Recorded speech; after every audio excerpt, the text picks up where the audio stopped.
Voilà pourquoi j'ai béni le Seigneur. Par la sagesse, l'intelligence, la connaissance qu'il a mis dans la vie du président Kagame. Pour faire ce qu'il a fait aujourd'hui, où tout et tous habiter ensemble, il faut avoir le cœur d'un enfant.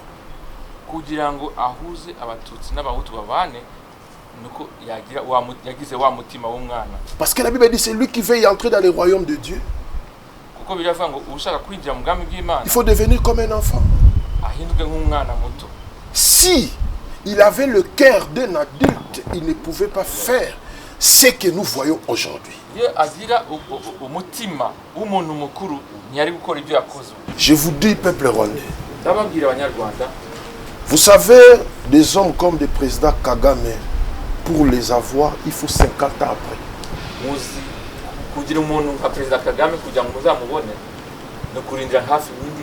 Ce sont des gens qui arrivent après un demi-siècle. Voilà pourquoi vous avez le devoir de prier d'abord, premièrement, pour sa santé. Que Dieu lui donne la bonne santé et la vigueur. Qu'il vieillit.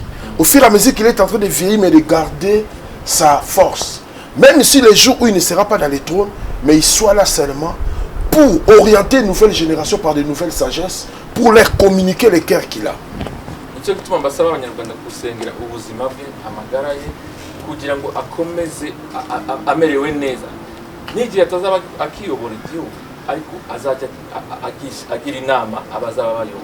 Imaginez ce que...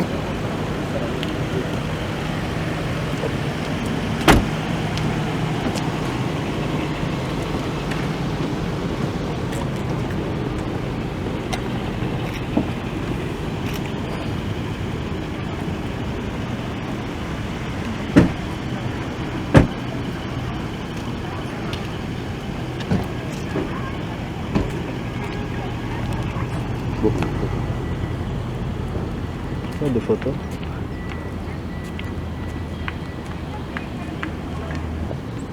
Turi ku rwibutso rwa Jenoside yaturutse mu mwaka w'igihumbi kimwe magana cyenda mirongo icyenda na kane, ni urwibutso rwa Kigali, naho Lofete Nemas Katenda ni umukozi w'Imana guturuka muri Kongo, yagize igikorwa cyo gusura cyangwa cyo gutemberezwa ibice bitandukanye by'uru rwibutso. Reka tumubaze imbamutima ziwe nyuma y'uko yeretswe amahano yabaye mu Rwanda, akerekwa ibice bitandukanye by'urwibutso. Imbamutima ze kugeza ubu ni izihe?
urwibutso rwa jenoside yakorewe abatutsi mu mwaka w'igihumbi kimwe magana cyenda mirongo icyenda na kane ni urwibutso rwa Kigali, naho Prophet Nemas Katenda ni umukozi w'Imana guturuka muri Kongo, yagize igikorwa cyo gusura cyangwa cyo gutemberezwa ibice bitandukanye by'uru rwibutso.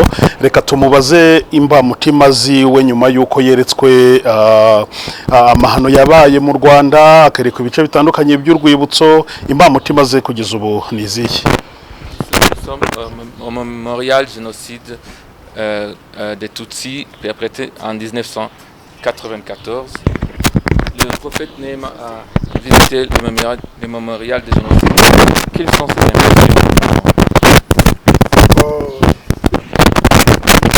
Je pense que premièrement, j'ai béni le Seigneur pour fouler mes pieds dans ces grands mémorials des génocides du Rwanda.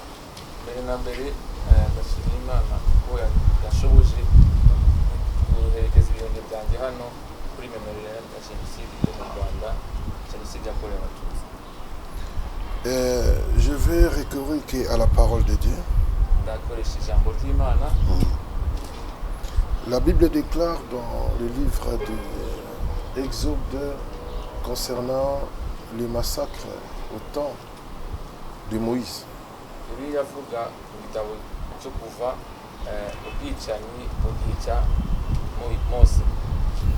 Et la Bible parle aussi concernant la naissance de notre Jésus-Christ a été prédit par les prophètes concernant les massacres qui devaient être faits.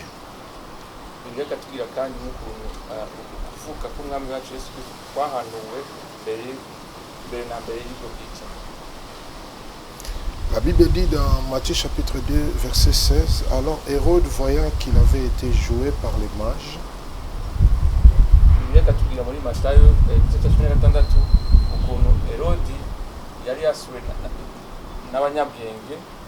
s'est mis dans une grande colère. Il envoya tuer tous les enfants de 10 ans et au-dessus qui étaient à Bethléem.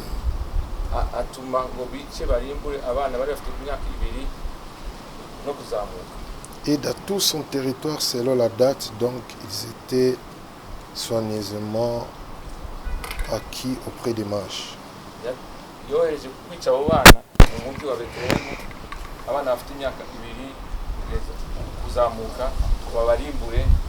Alors s'accomplit ce qui avait été annoncé par Jérémie le prophète.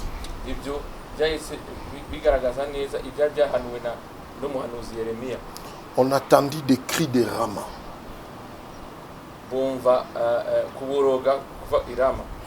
de pleurs et de grandes lamentations. Rachel pleure ses enfants. Elle n'a pas voulu être consolée.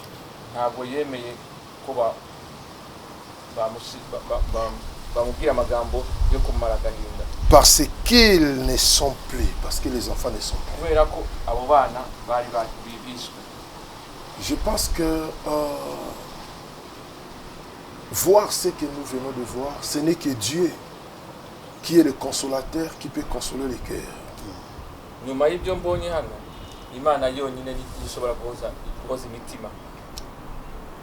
Ça passait des années, les génocides, mais je voyais, lorsqu'on projetait les images dans la salle, il y avait des cris, des pleurs, des lamentations, comme la Bible nous venons de lire. Et Rachel, ses enfants, ils ne voulaient pas être consolés. Jenoside imaze igihe yarabaye, imaze imyaka yarabaye, ariko n'ubu nonaha mu byumba twinjiragamo abantu barebaga kumva bararira barataka kubera ko bihwanye na rya jambo rya Rake nta muntu yari kumuhoza kubera umubabaro yari afite. Comme je venais de dire, Pharaon, il a fait à son temps parce que Pharaon représentait Satan. Igihe cye Pharaon yakoze ibyo yakoze bibi kuko Pharaon yagaragazaga Satani. Et Hérode aussi, il a fait à son temps. Parce qu'il représentait Satan. J'ai été inspiré de ces passages tout à l'heure lorsque on est entré dans la salle des enfants.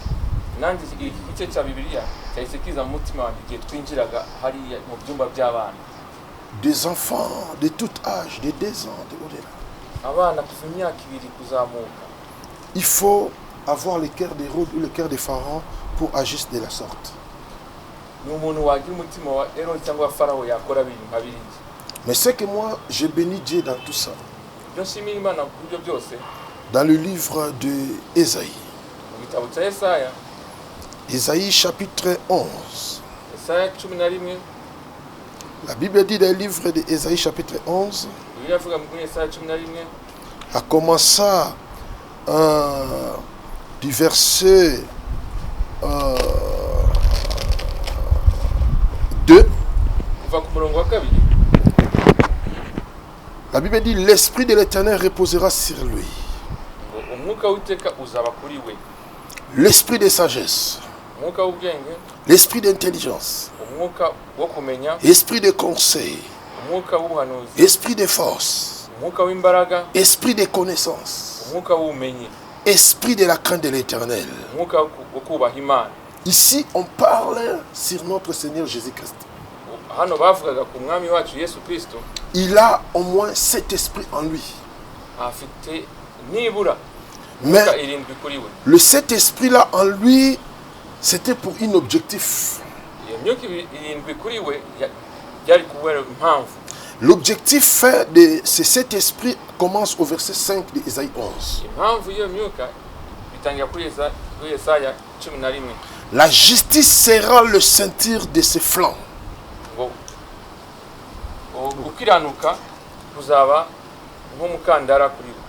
Et la fidélité, la ceinture de ses reins.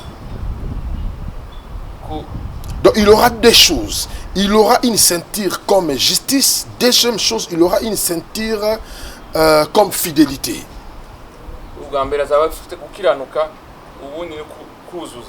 Pourquoi? Le loup habitera avec l'agneau. Et la panthère se couchera avec les chevreaux.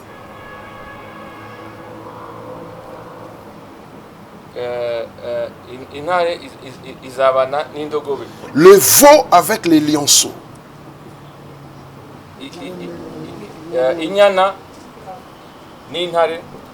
Le veau avec les lionceaux, ça veut dire l'enfant du lion. Les veaux.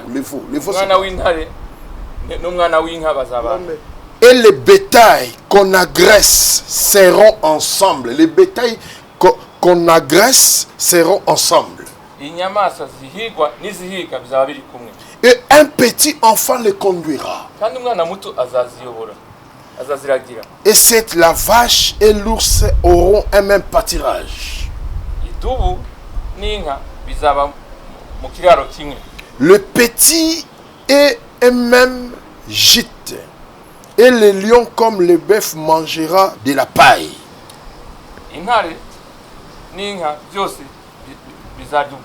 La Bible dit dans le livre d'Ésaïe chapitre 9 verset 5.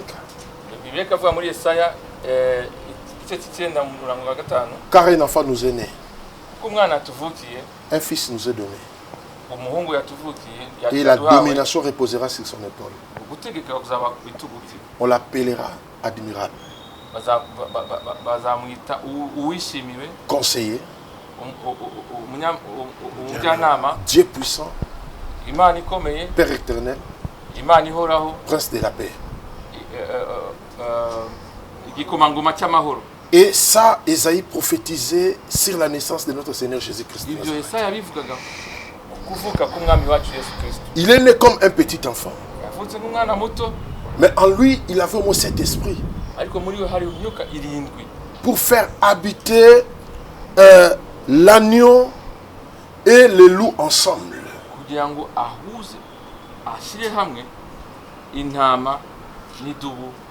Pour faire habiter les lionceaux et les veaux ensemble.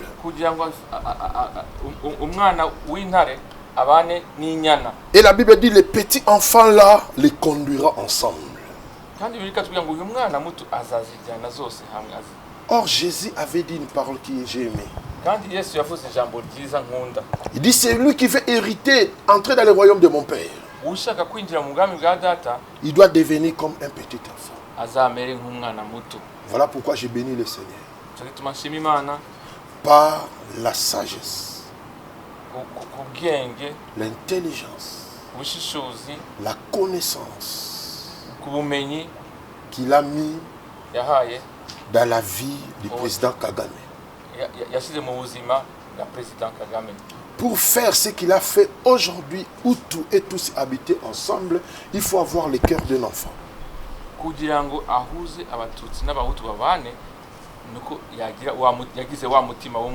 Parce que la Bible dit c'est lui qui veut y entrer dans le royaume de Dieu. Il faut devenir comme un enfant. Si il avait le cœur d'un adulte, il ne pouvait pas faire ce que nous voyons aujourd'hui. Parce que le cœur d'un adulte, c'est un cœur de vengeance. Le cœur d'un adulte, c'est un cœur qui est là pour garder le rancune. Mais le cœur d'un enfant, tu peux le frapper maintenant. Après quelques minutes, tu lui dis viens ici. Va me prendre de l'eau. Il va y aller prendre. Il oublie facilement. Voilà pourquoi je demanderai au peuple rwandais. Et tout cela, le peuple qui souffre par des différents génocides qui passent dans le monde, de prier pour des hommes comme le président Kagame et d'autres qui en battent le pas aussi, qui sont dans le monde, qui font la même chose. Président Kagame kandi n'abandi ku isi bose banyura mu bibazo nk'ibyo bajye basengera abayobozi babo kugira ngo bagire wa mutima w'umwana. Parce que pourquoi Dieu n'a pas dit que un adulte, un grand personne, il va conduire tous ces peuples ensemble dans les mains, mais il a choisi seulement un enfant. Kubera ko Imana yahisemo umwana muto idafasha umuntu mukuru ngo ayobore ubwoko, ifata umwana muto. Parce que dans ce que nous voyons ici, qui peut être consolé? Qui? Même si vous êtes ce soir. Mais il fallait un homme qui a un cœur de l'enfant. Pour faire ensemble, faire manger ensemble le loup et le veau.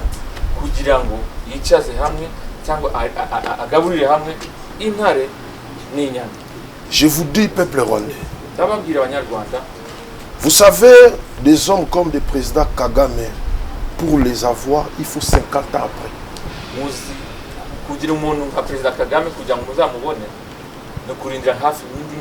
Ce sont des gens qui arrivent après un demi-siècle. Voilà pourquoi vous avez le devoir de prier d'abord, premièrement, pour sa santé. Que Dieu lui donne la bonne santé et la vigueur, qu'il vieillit. Au fur et à mesure qu'il est en train de vieillir, mais de garder sa force.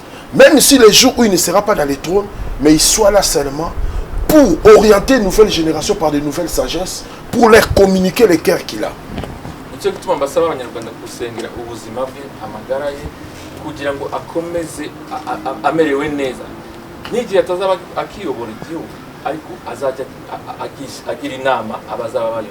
Imaginez ce que nous avons vu. Qui peut être consolé? Et posez-moi vous la question. Qui peut être consolé? Qui?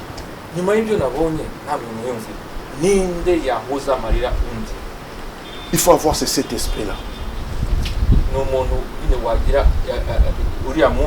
Qui était sur Jésus-Christ. Et je bénis le Seigneur pour mes frères tous et tous. Un petit enfant, il est fait, il les mettra ensemble. Il va les rassembler pour manger ensemble. Que Dieu bénisse le Rwanda et bénisse la nouvelle génération. Et bénisse aussi celles-là en République démocratique du Congo qui sont en train de combattre des génocides, de combattre tout ce qui est en train de se passer chez nos frères au Congo.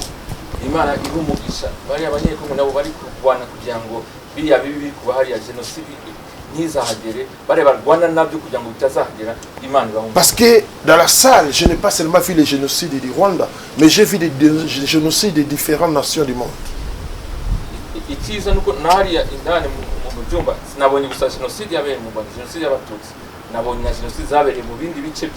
Voilà pourquoi je suis en train d'interpeller même mes autorités congolaises